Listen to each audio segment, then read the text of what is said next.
The Mesa Chamber of Commerce Inside Business podcast brings you a unique view of Mesa through its vibrant business community and the subjects that are important. The podcast is produced in the Mesa Chamber of Commerce Media Studio, sponsored by the University of Phoenix. Our podcast is hosted by Mesa Chamber of Commerce CEO Sally Harrison.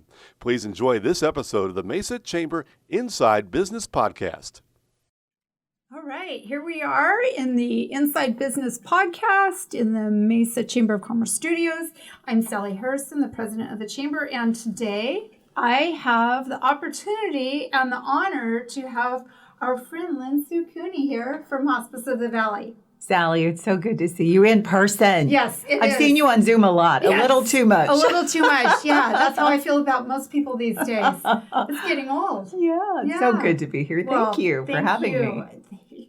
Thank you. We appreciate you being here. And I've been hearing all this good stuff that's happening at Hospice of the Valley. So I wanted you to come in and talk about it. Oh, I will never turn down an opportunity to share about that beautiful agency and their beautiful mission. Yeah, it is. It's pretty special. So talk about it. Let's start with, how long has Hospice of the Valley been providing hospice care in the Valley? Okay. Can you believe 1977 is when a group of volunteers started Hospice of the Valley? No idea it had been that long.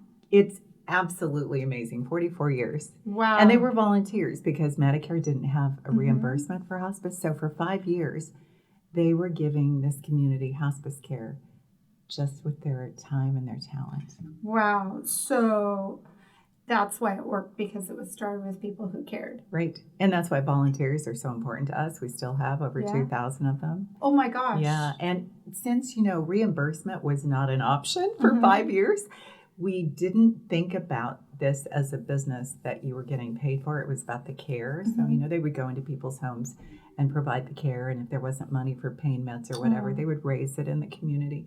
So even now, we've kept that in our DNA where, we provide charity care. So we take everybody as a non-for-profit, no matter if you have insurance, no matter if you have Medicare, no matter if you have money in the bank. That's awesome. You get care. Very cool. Yeah. Well, there's a lot of hospices in Arizona. Do you want to guess how many? Just throw a number out there. I don't know. Maybe 1,200.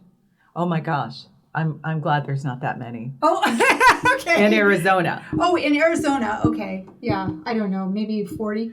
There's 80. 80. Yeah. There's a lot of them. And they are absolutely not all the same. Yeah. Just so like so the Chamber of Commerce has all these kinds of businesses, and every one of them would say that they're different than the others. We truly are, because we've been here so long, and being a not-for-profit, we don't have stockholders to pay and all of that. So anything that we are able to hang on to after we do our care from the Medicare reimbursement is invested right back into the community. So awesome. So we're such good stewards of our dollars because we know that there's a big need for charity care. So that's different. Other hospices can't provide the charity care. I mean, you have to have Medicare coverage in order to get care. But it's really good that we have that safety net for the community. Well, what makes Hospice of the Valley unique? Well, we have so many different programs. We have community programs that anybody can access, not just patients. So, I didn't know that. Yes. So say your next door neighbor's son got on his motorcycle, knock on wood, is this wood or formica? Yeah. And he had a crash and was killed instantly. There was no time to call hospice, right? But his family, his friends, his parents are still grieving. So we recognize that, and years ago started community grief support for adults, and then also families with kiddos all over the valley, different places, different nights. Right now it's on Zoom, but soon those support groups will be in person again. We've started to open the family ones back up because kiddos need that activity. But it's something we do. Free advanced Medicare or advanced healthcare decisions, so advanced directives. If you need a living will and you don't know how to do that, you don't know how to get a medical power of attorney. And then the one I think nobody knows about is senior placement. So when your folks get kind of old, a lot of times people will go and pay for some kind of placement service. It's very expensive, thousands of dollars. We do the same thing for free, and we do it for anybody in the community. Again, you don't have to be a patient. Wow. Okay, I'm learning a lot today. Good. Well, I know you have a program for veterans. Yes. Yeah, that holds a special place in my heart. So talk about what that looks like. Saluting our veterans is when volunteers who come to Hospice of the Valley to give of themselves are veterans themselves, and they make tribute visits to veterans, ideally in the same branch of service, but it doesn't have to be. They present a flag from the branch of service, a special ceremonial pin. There's a little bit of sitting down and opening up their hearts and talking about their service. The family members, friends can be there. They listen to these stories that sometimes very stoic veterans have never told their families before. And they're like, Dad, I didn't know that about you. Or, their brother, you've got to be kidding me. You did that? Amazing things. We just had one yesterday. I got the pictures today. He was part of the Berlin airlift. So when the Soviet Union shut down the roads to West Berlin,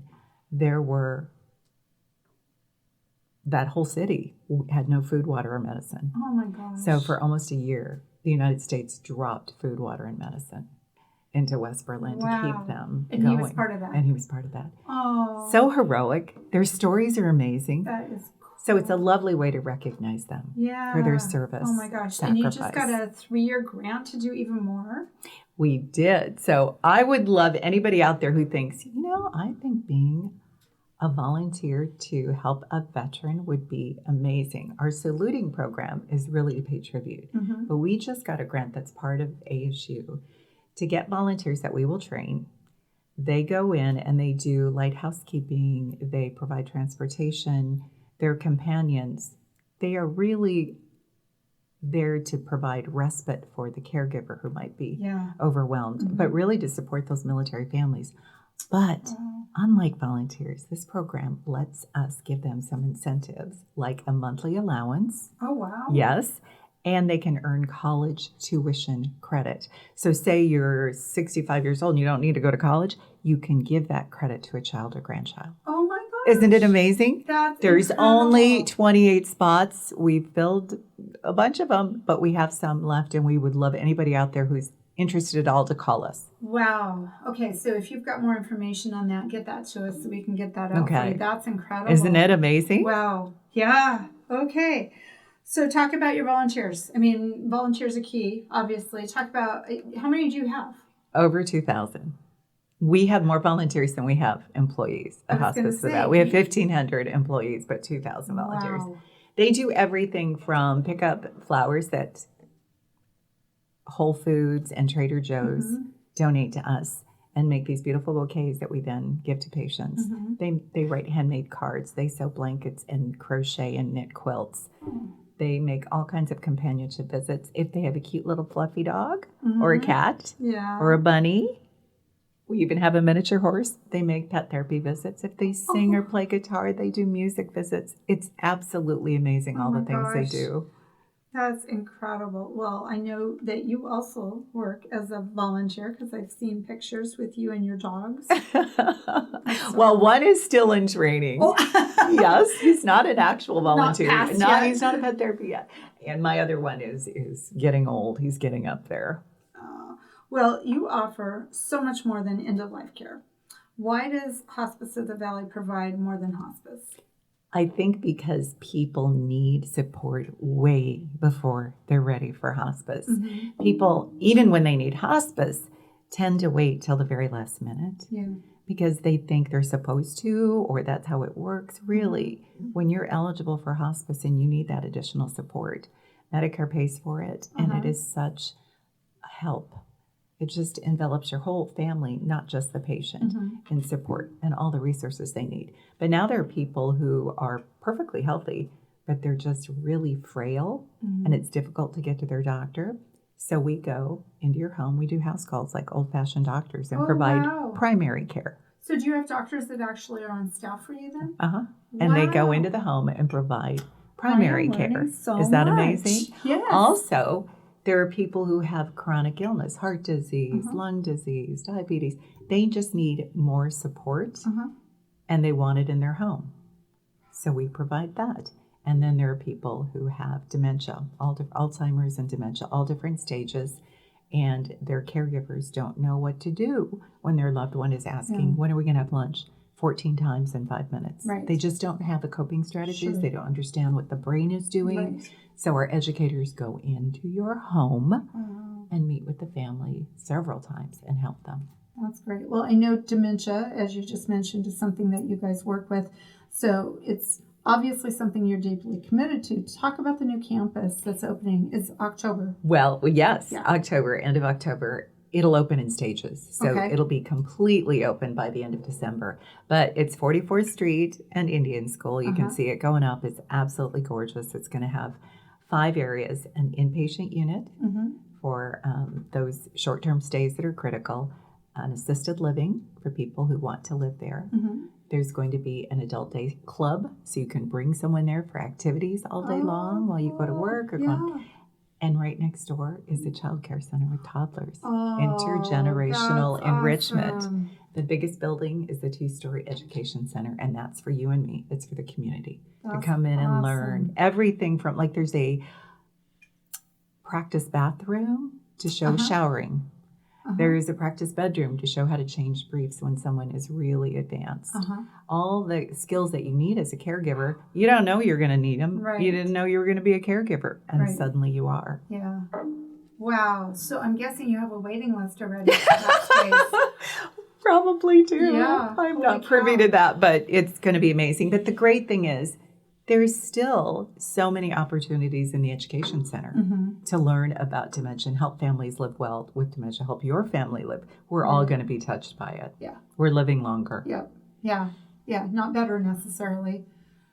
Well, we're hoping that we can make it better by having these Sounds skills. like you've got a lot of things there to make things better.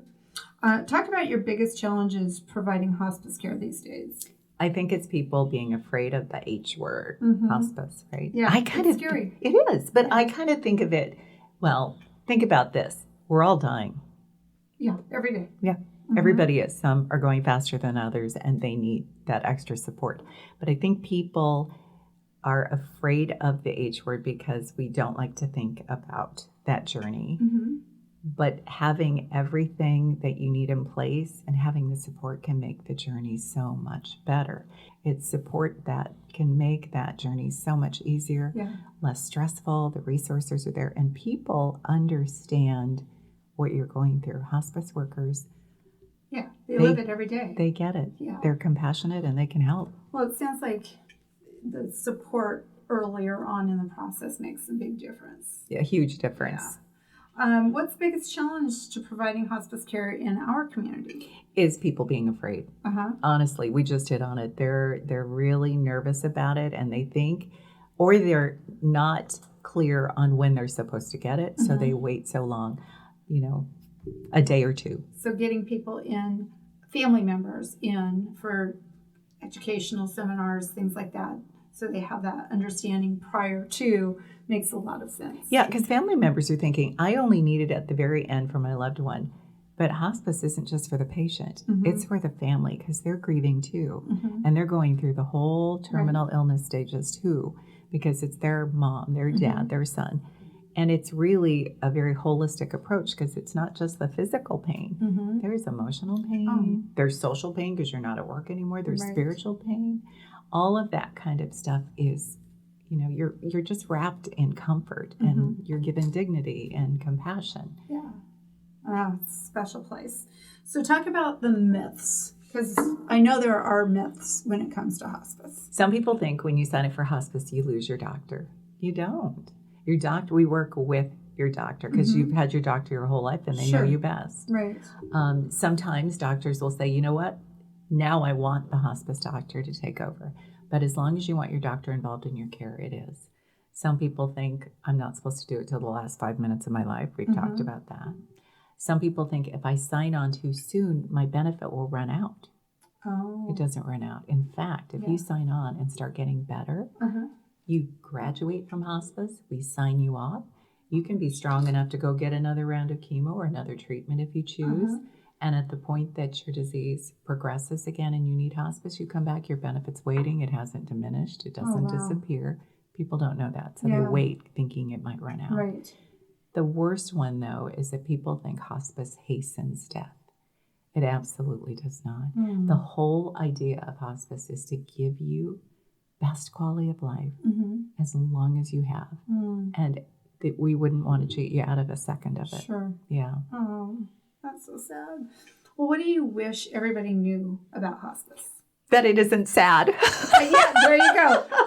I think Truly, it's sad not because people don't know, right? Well, that is the pity of it, is that they really don't realize that all of these wonderful things are there to support them, and that they could be getting that support for their families. But I definitely think, I wish people knew that how much joy hospice workers feel because they know they're so needed. What would be really sad is if people were going through these journeys all by themselves. Yeah, didn't have the resources. And nobody was helping them. And with their emotions, the physical symptoms, nothing. That's what's sad. But the fact that we get to go in there and walk alongside families and be there for them, it's such a beautiful thing. We feel so honored and privileged. It's really, I think my colleagues are just amazing. They're just rays of sunshine. They really want to make every moment count for families, and they're happy. They really love their jobs, or they wouldn't be there for years and years. We actually have one employee who's been there 40 years now. Oh my gosh. 40 years. Wow. So where are you guys located? Because you obviously have more than one location. 98% of our care is in your home, wherever you live. But we do have 4 clinical offices, and that's where our staff come for meetings, briefings, to get their supplies, that kind of thing. So those offices are just kind of to be spread throughout the valley. And then we're unique. Another way that we're very unique, we're the only hospice with 9 inpatient units. And those are all over the valley. Those are for short-term critical symptom control or management. And then our goal is to always bring you back home to the comfort of home. So how do people learn more about the programs that you have, about the care, maybe volunteering? Oh, yes. It's all on our website, which is super easy, hov.org. And we have the best search bar in the world. You just type any volunteers, it comes up. Dog therapy, it comes up. Nice. So dementia, whatever people, the campus, hov.org. They're also welcome to call us. We are also the only hospice that doesn't have an answering machine. Nice. 24/7. You Even can better. talk to a live nurse. That's great. Okay, so I'm guessing some people are saying, wait, Lin Sue Cooney, I know that name. So how did you go from Lin Sue on TV to the face and the voice for this great organization, Hospice of the Valley? Well, I felt like it was time for a change. I'd done news for 36 years, 31 of them at Channel 12. Loved every minute. Nice. My boys were getting ready to go to Brophy, and I wanted to be home at night. And Hospice of the Valley had taken care of a family member. Aww. And I was blown away by their care. And I feel so blessed to be back there giving, helping other families get the same beautiful care that we got all those years ago. That's awesome. Yeah. It's a little circle of life, isn't it? Yeah. God works in mysterious ways. That's great. Well, thank you for being here today. It's nice to hear from you, but about Hospice of the Valley. It's a great organization. We're really honored that you guys are part of the Mesa Chamber and that you have been so engaged in our nonprofit committee and our aging and healthcare committee. Obviously a big part of what's going on in the community. So thank you. Well, Sally, you guys do a great job. Well, we appreciate Lots it. of wonderful businesses, and we're so happy to be part of it. Thank you very much. And we'll have you back again. Good. We'll need to hear the updates after you At open. the campus is open. Yes. Okay, we'll Very take you on a exciting. tour. I love that. Thank you. Thanks for being here. Thanks. This has been a Mesa Chamber of Commerce Inside Business podcast. You can find all podcast episodes at iTunes, Spotify, or your own favorite podcast website. You can also find them online at mesachamber.org. Content of this podcast is copyright the Mesa Chamber of Commerce, unless otherwise noted.